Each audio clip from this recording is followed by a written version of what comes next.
Hey, Christine! How was the meeting today?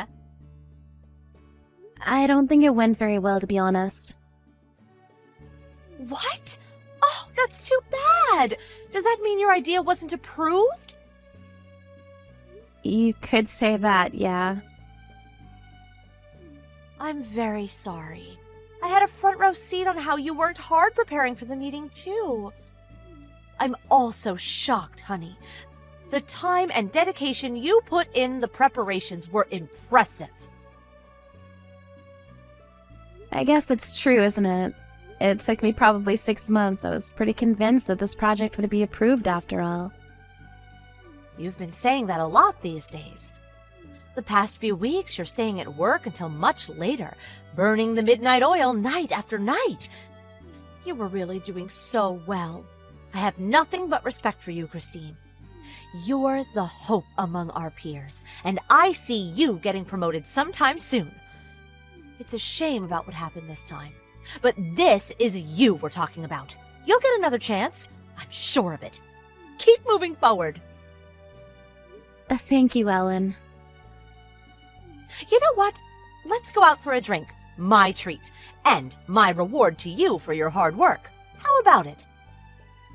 I'm sorry, but I think I'll pass on this one. Oh, are you sure? Well, no matter. I can go anytime. Just say the word, okay? You're so kind, Ellen, you know that? What? Oh, pish posh, honey. You're my friend, after all. Christine, we're the only 2 remaining non-married women in our department. We gotta stick together and help each other out. That's true. The other girls we used to work with all have either stopped working or they were transferred someplace else. We've been doing our best together, you and I. Let's keep at it. I know we'll get to great heights together. Yeah, I'd be pretty happy if that were really how you felt. What? What was that? I don't really understand what you mean, honey. This is exactly how I feel. But it isn't, is it? I know, Ellen. I know everything. I know that you submitted a project idea exactly the same as mine before I did, and that it was approved. Is that true? I didn't think your idea was the same as mine. Don't tell me you're trying to take the glory here. Glory to what? I knew you were really busy with your idea. I just couldn't tell you the news. In truth, that project was my idea. And it was approved long before you had your meeting. It was pretty much set in stone. But then they decided to have a look at yours, too, just in case. Then you knew, didn't you? What? While I was working on it, you stayed by my side, seeming like you're cheering me on. When in reality, you submitted an idea that you stole from me knowing it would be approved.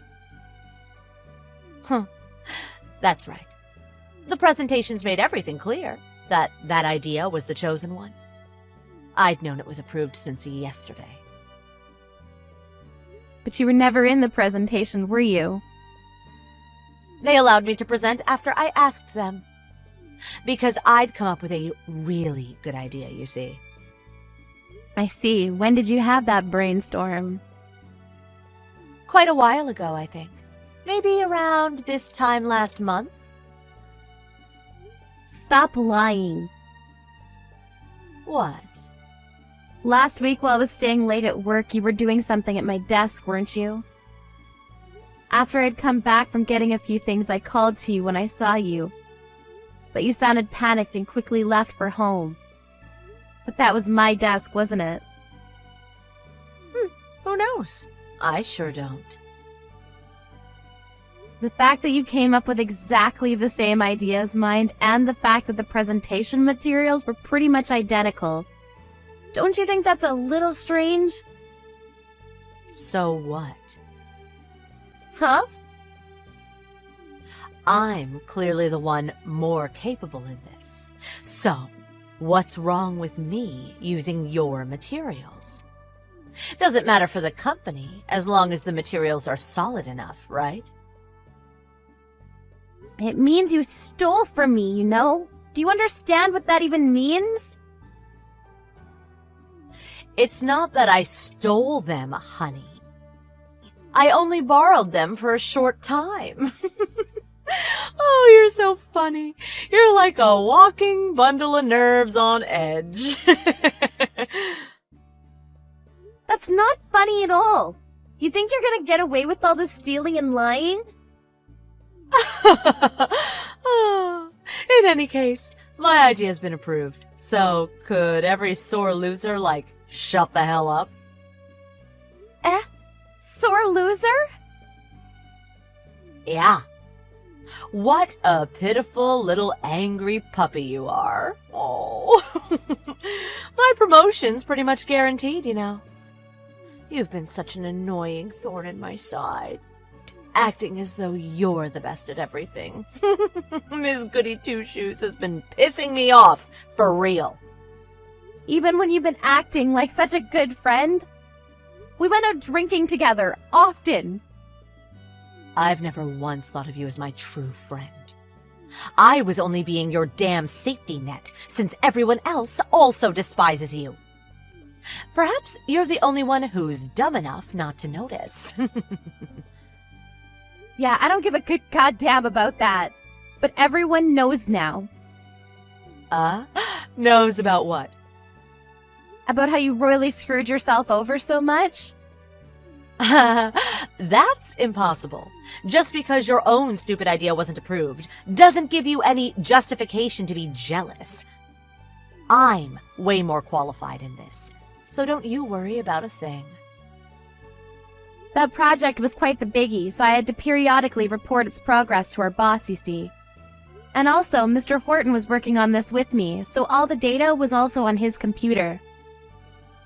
Huh? Mr. Horton's in another department, isn't he? Why would he be working with you? I asked for some cooperation from other departments too, but I doubt the only other woman in my department would understand why. She just plays with her phone all day. Didn't you just say it was all a fiasco, though? Not exactly. They told me that my project had a lot of stuff to polish and that it wasn't approved yet. Then what's going on with my idea? Our boss told me himself my idea was perfect and that it was going to be implemented.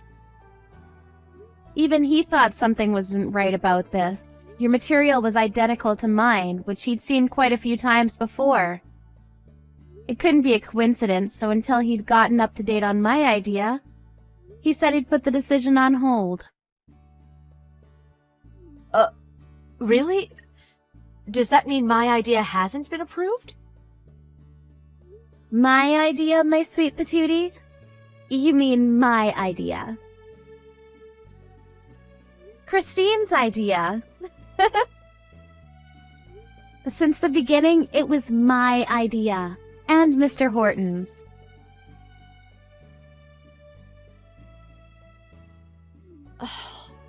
And I thought this was my chance to finally shine. I'm sorry, but it looks like I'm promoted very soon. But for some reason, you were also going for that position. But for someone who's been working here for 10 whole years and never once took on a big project like this, staying on tea duty and copy career, there's no way you're getting promoted, Ellen. You're so cruel. Why? You just told me everyone despised me, but really, who's being acknowledged as a backstabbing bitch? You, Ellen. What? But why? You're such a flirty floozy, even though you're not even young anymore, and you run off claiming you're busy with something else when some unappealing work comes your way. You play with your phone when the boss isn't around, and you harass younger girls in our department. Everyone knows about this, you know? That just can't be. You've been my friend, haven't you? I thought you never thought of me as your true friend. Don't worry, honey. Even I think of you as nothing but a useless colleague. You're hurting me, Christine. Those words. Is there any way you could make this my idea instead? If people found out I stole your idea, who knows what would happen?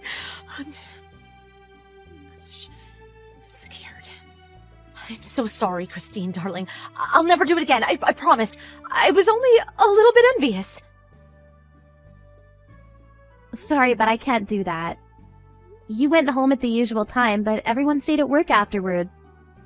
And now they all know you stole all the data. If you do that, I'll be all alone in a good company with good people. Don't do this, please. I'm so sorry, Christine. It's too late now. Even boss is thinking about transferring you. Now, hold on a second. I want to stay in my department. I never told anyone this, but I'm together with Section Manager Smith. I don't want to be separated from him. Huh? Enough with the stupid talk, Ellen. Section Manager Smith is my boyfriend. And after I get my promotion, we're going to get married. We've been together for 3 years, so if what you're saying is true, then we have an even bigger problem on our hands. I'm sorry, that was a lie. But I was always infatuated with him. It never occurred to me that he was together with you. I always thought he was after me. It's such a shame, isn't it? You lost your love, you lost your chance to do something at your job, and your reputation among your colleagues is at an all-time low. Who's the sore loser now? I'm really sorry, Christine. Would you not spread around any nasty things about me, pretty please? I don't have any friends anymore. If you're coming back to work just because you want to play pretend friends, maybe you should just quit, eh? It's a bother to everyone. There's nothing more annoying than a 30-year-old middle school girl. Oh, and don't forget to come to work tomorrow. Poor little angry puppy of mine. Ellen was later summoned by her boss and was lectured for quite a long time on the subject of the theft of colleagues' data. In the end, she was given an ultimatum: either get transferred to a factory in another region or quit altogether. Ellen, with her wishes not to leave her hometown, decided to quit. Until she did quit, she suffered under the promotion of Christine, the announcement of her engagement to Section Manager Smith, and the cool glares from her colleagues. In the end, there was no farewell party for her, and although she'd been working for the company for close to 11 years, she was pretty much kicked out without so much as a "how do you do?" As of now, she's taking care of her elderly father at home while part-time working at a convenience store. Life's full of surprises, isn't it?